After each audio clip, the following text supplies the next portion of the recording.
Well, hi again. We are live for this lovely conversation, and this right here is a spotlight conversation. For this, I have an amazing personality and one who is going to ask and answer all your questions and share some knowledge. Let me welcome the panelist and speaker for the session, Yuzdi uh, Badhniwalla. And it's an honor. Welcome, sir.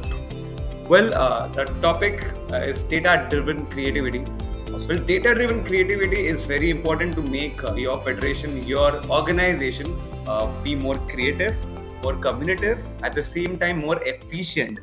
It can help you understand the data, helps you understand the exact insights, what is in the mind of the audiences, to understand what trends are followed and the competition which is being faced by any organization.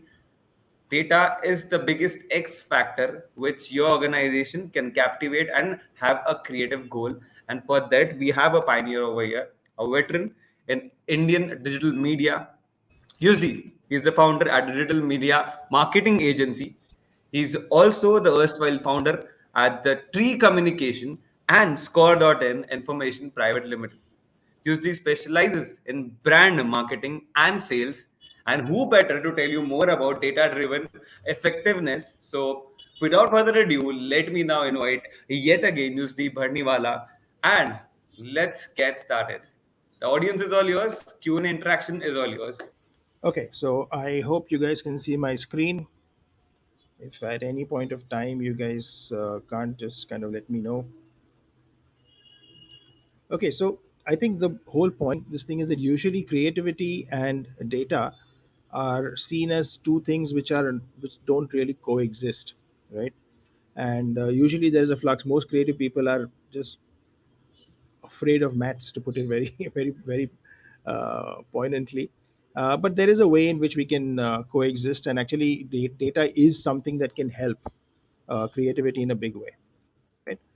This is like I was saying. Just a few things about me. I started my internet career somewhere way back in '99. This is a long, long time ago, and in the internet age, it's almost prehistoric. There was no Google, there was no Facebook, there was AOL and Yahoo. So like it's prehistoric times. After working for around 10 years, I went back to school to ISB, and that is where the startup bug actually kind of bit me. I did a couple of jobs after that with People Group. I was heading Starcom IP, which is the agency from the Publicity Group. Uh, After which I quit there, and I decided to start up. When I started something called Score.in, I pretty much quickly realized that that is not going to work, and within a year of starting up, it shut down.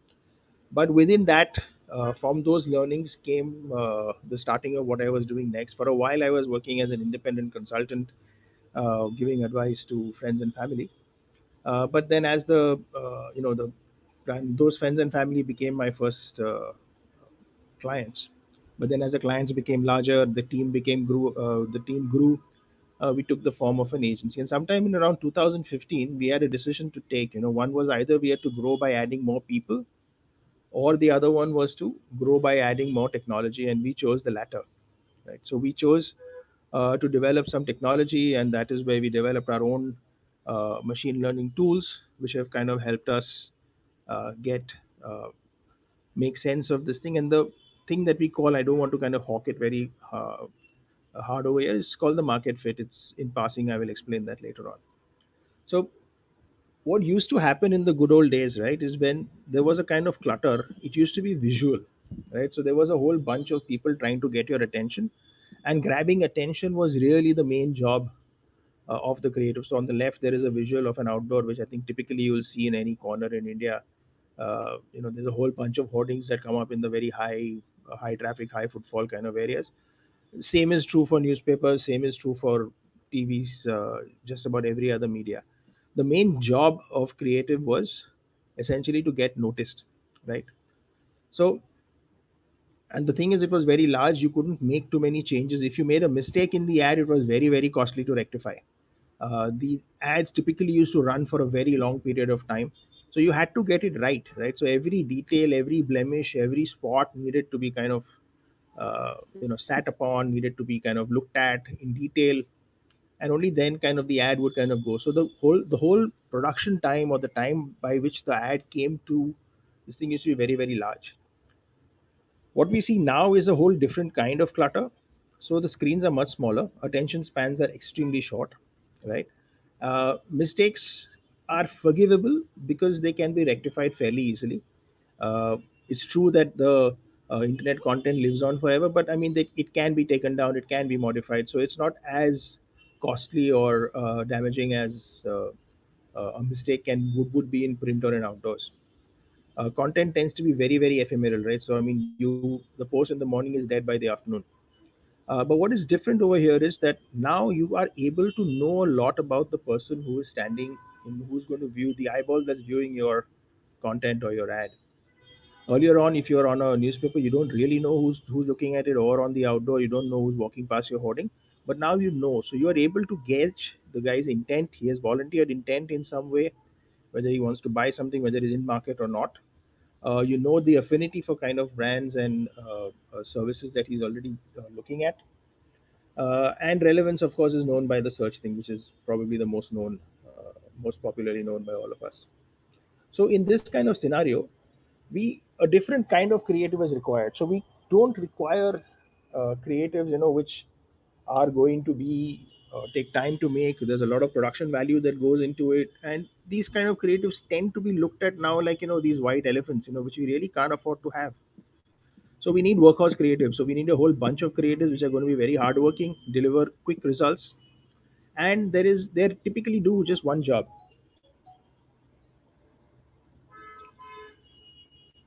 Right. So I'll come to more on those. I'm sure we've all heard this one saying, half my advertising spend is wasted. I don't know which half. Depending on whether you came from the American school or a British school, they would tell you John Wanamaker said it a lot, never him. But that's besides the point. Uh, the point is that we have devised a system by which, so it's a method by which we arrive at what we call the market fit, and we know exactly what is going to work and what kind of content is going to work, right? Most importantly, and the results are usually not percentage better ROI, but it's multiples better ROIs. Right, so I just quickly take you through what exactly we mean when we say this market fit thing. So in the first phase, we collect data. So we collect data both from the human sources as well as from the digital sources. So if they've done any kind of campaign before on Facebook, Google, wherever, we crunch that data and we find out what has worked so far. We also talk to some of the guys who are face to face with their customers. Sometimes the marketing guys have really no clue about what's happening in the market, but the sales guys do. Sometimes even customer support guys have very good insights. So we codify those insights and we use that as the input, and we build up a campaign. We typically use Facebook unless your audience is professional, in which case we use LinkedIn, and we run campaigns for 2 weekdays and weekends because typical weekday and weekend consumption of media is different, right? And we find out what is the micro audience from that larger audience that you believed is currently working for you. In the third, then these are typically based on interest, right? So they kind of represent psychographic, the psychographic profile of your customers. This psychographic profile in the next phase is filtered down by the behavioral factors. So we find out what is the kind of behavior that is going to work in addition to the psychographic parameters. And of course, things like age, gender, geography, all of that is also kind of taken into account. So now what we now come in the Thursday is a very thin slice of who your audience is. So it's a very sharp description that we know who your audience really is about. In the last phase, what we do is, this is the part where the creative comes into play. So now that we have a fairly good idea of who your audience is, we would look into the cognitive biases that will match these audiences very well. I'm sure you guys have some idea of what a cognitive bias is, but just for sake of explanation, I will just give a quick example, non-marketing kind of an example. Let's say in our current political environment, there is a guy who is a BJP enthusiastic person, and he reads an article about the PM, and he's likely to share that and like it and share it and give it to all his friends and thumbs ups, etc. The same article, if it's read by somebody who's critical of the ruling party, then he will say that this is fake news, right? So neither the guy who liked it and shared it, nor the chap who has kind of completely flushed it out of his system, have actually evaluated the facts of the article or anything. They've just gone back upon their existing uh, worldview, and if that worldview resonates, then they will agree with it. And if it does not resonate with what the input is with their worldview, they will discard it, right? So this is known as confirmation bias. So this is a very typical, and very often found bias which is there in all of us. And similarly, there are very many biases, and it's a behavioral science is a fairly dynamic field. So there's a new bias coming up every day, and an old one getting disproved. But there are around 220 odd biases that we have identified which are useful. So we take three or four biases from that, and we run this last this thing where the creative is now modified to fit the cognitive bias, and it is shown to that thin slice of the audience, and the results are really fantastic. I'll just take one example. I am definitely not going to mention which brand this was, but it's a very large national brand of fashion brand, and they had launched a service which was which they launched a new service which was like tailoring from home, tailoring from where you were, either office or home. And they had initially they were targeting people who were like senior executives and businessmen. With that, their acquisition cost was somewhere around 8,500, and the average realization from that thing was not even around 5,000 or maximum 5,500. So this was not something which was scaling; it was probably going to be canned down, right? So, uh, what what we did, I mean, we went through these four phases, the ones that I explained, and we found out who the thin sliced audience was, and we realized that the audience is not really whom they were looking at. It was definitely not. It was piloted in Bombay and Pune, so this was not your South Bombay or your Pune camp kind of an audience. This was more in the suburbans, so in the deep suburbs of Bombay, or in Pune, in satellite townships like Pimpri Chinchwad and Navi Mumbai. And they were the professionals. So you have your CAs, doctors, lawyers. Those were the guys who were the main guys. And what they want were it was not paucity of time and convenience that people were looking at. They were looking at advice on what would look good on them and what would make them look this thing in the privacy of their homes, right? So now this was a fundamental shift. So the creative earlier on was of course talking about lack of time and convenience, etc., and which was just not resonating with the audience. But the moment the creative started talking about getting this expert advice from the professional in the privacy of your room, it was a fantastic result. So that the cost that was at 8,500, it came down to around 2,200. And eventually, when we did the Diwali campaign in a much larger scale, that cost went even well below 2,000. So now, of course, they've taken it all over the country. So that's the impact. That this process, once you understand and you use data to kind of figure out who your audience is, the impact on ROI can be huge. And of course, once that input goes into the creative guys, you know how to think, you know what to say, and therefore you are able to create a more impactful and a more efficient creative, right? So with that, I am completely open to question answers. If you guys have any, let me know.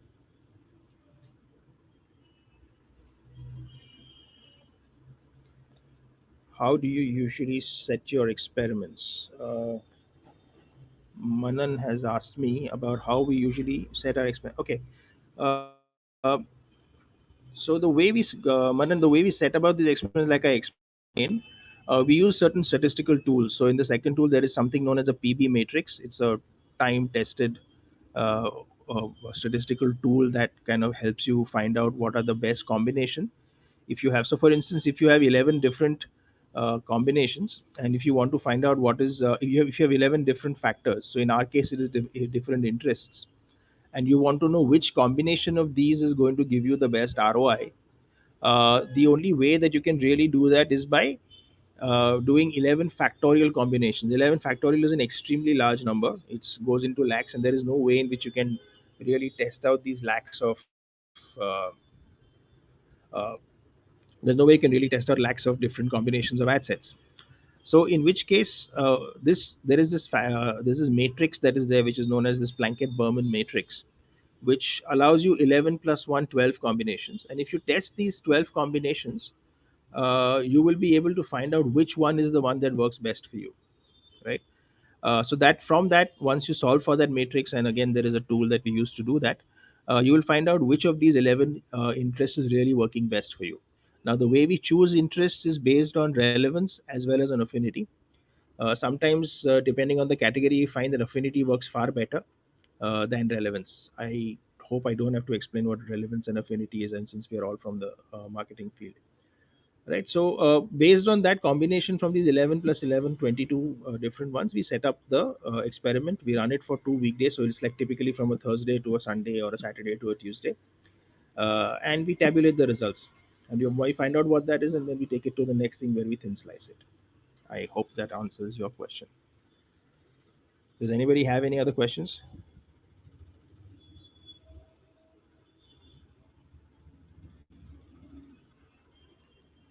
Uh, did I miss anything?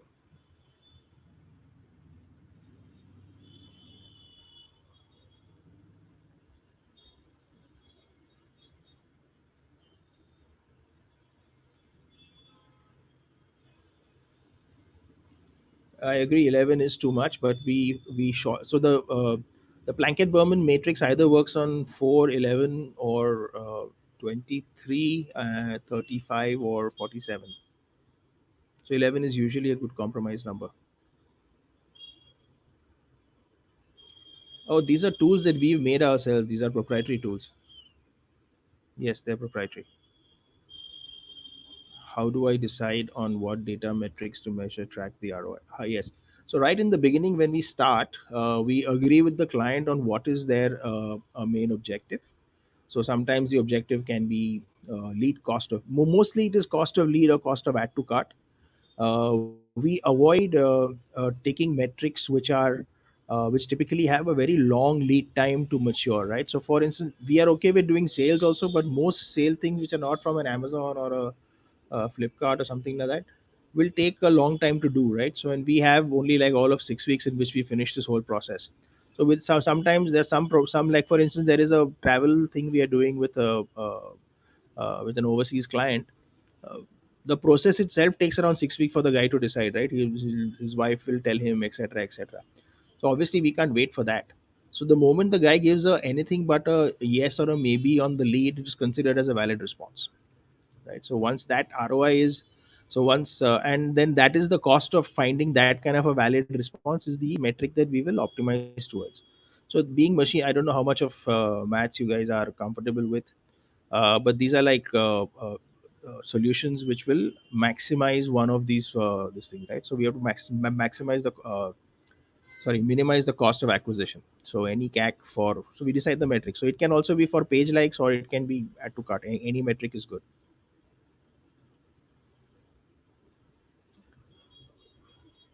Simha. I hope that I'm Simha. I hope saying your name right. I hope that answers your question.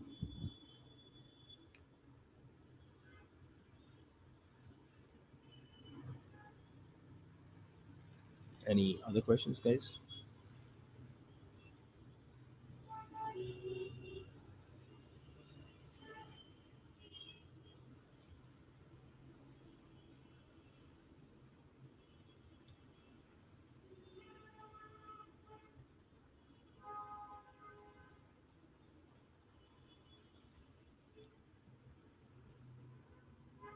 No, not no. So, Manan, no, my role is not limited to leads or conversions. It very often is also about engagement. It is very much about page likes or followers on Insta.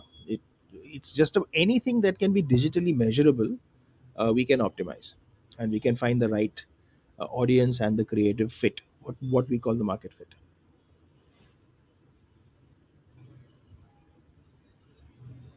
What we don't do is things which are like done by the client as their backend or on their systems that we can't measure.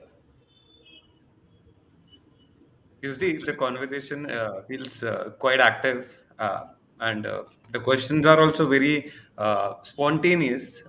Can we have you on screen, please, if it's Oh, yeah, possible? yeah, yeah, sure, sure. Would be lovely to. Yeah.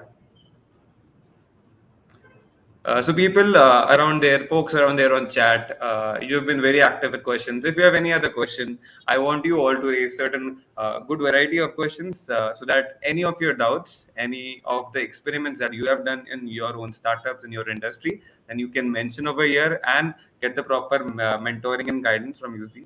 As and you know really mentioned the graphic the a graph about how data can can be driven in a proper way when it comes to e-commerce websites or a platform where you can directly buy certain products using carts or something like that. So do you think the lesser the customer intervention, the lesser the consumer intervention and directly getting to the cart and getting a product, how to reduce the time frame of directly reaching the final system of payment? What exactly the system according to you should be in that manner?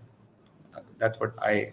So that's separate from the creative conversation. But our view on that mostly is that if it's any more than 2 or 3 clicks to close a sale, you'll start seeing the drop in your conversion rate with every click will cut by half.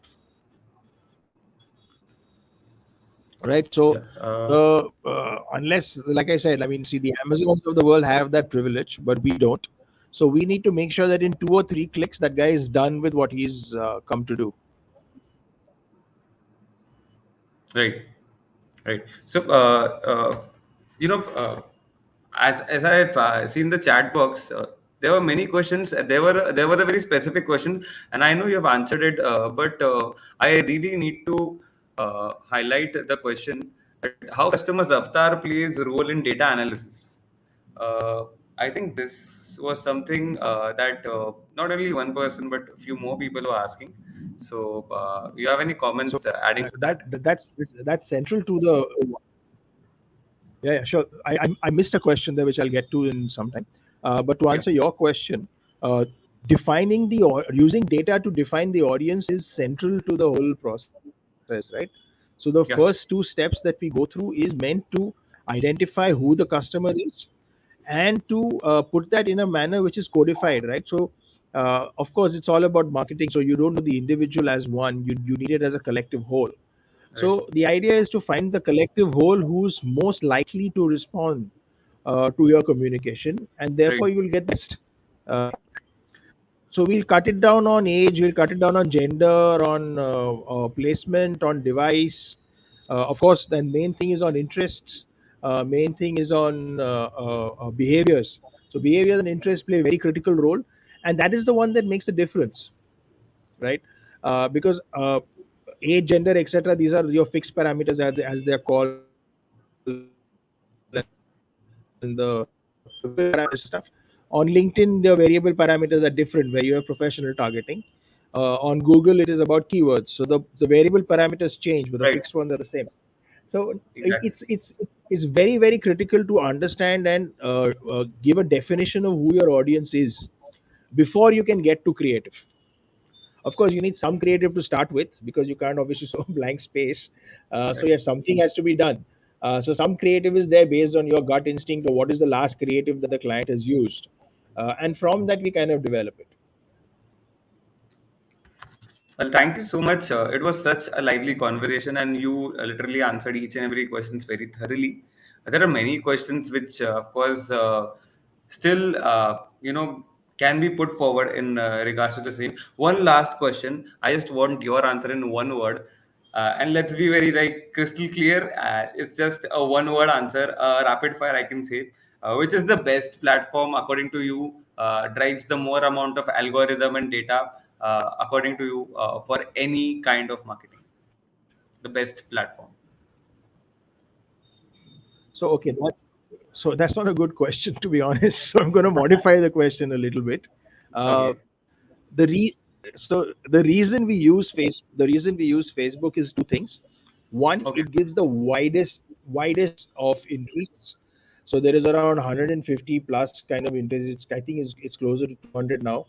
There are somewhere around 30,000 plus behavioral kind of parameters on which you can do the targeting. No other platform gives that kind of granularity, right? Okay. And the second Facebook it second thing is. is the click cost on the click cost on Facebook is somewhere around $5 to $10. Right. On Okay. Google, it is $50. And the way these statistical experiments are built, Right. half the experiment is meant to fail, right? So what works and what doesn't work in the same time. Mm-hmm. So finding out what doesn't work at 50 rupees a click versus what is not going to work at 5 rupees a click, it's always better to test at five bucks. Unless the audience is completely professional. Right? In which case you have to go to LinkedIn and you need to pay those Right. Right. 150 It and has 200 a rupees a click to scattered. kind of find out what's not. It has a scattered crowd base. Well, amazing. Yeah. So if then Well, really sorry to interrupt, but of course, the time is always playing a pivotal role over here, and time is always money. So, it was a lovely conversation. The more knowledge we take, the less it is. That is how it goes. But thank you so much, Yuzdi. It was very fun having you on this podium, and this conversation was very valuable. And people who have answers to all the questions that we are putting on just Instagram, you can one go. sec. Yeah, yeah, please. Yeah. Question: how to increase the chances of user engagement, right? So user engagement is also one of the digitally measurable parameters that we can optimize towards. So the cost of a like, cost of a this thing is very much easy to do. So I mean, we'll just train our bots to optimize that cost of engagement. Okay, I think that I've answered. With that, I've answered all the questions that I see. That's nice. That's Okay, perfect. cool. And Thanks, yeah, guys. thank you so much. And we have another panel who's joining post this session. Even I would request you also to be Okay. a part of this and join as the audience and chat with us. It is demonstrating creative strategy for different industries. So stay tuned and let's tune into the next session. Thank you so much, Yuzdi. Your time is very valuable for us. Thank you. Thank you, Gaurav.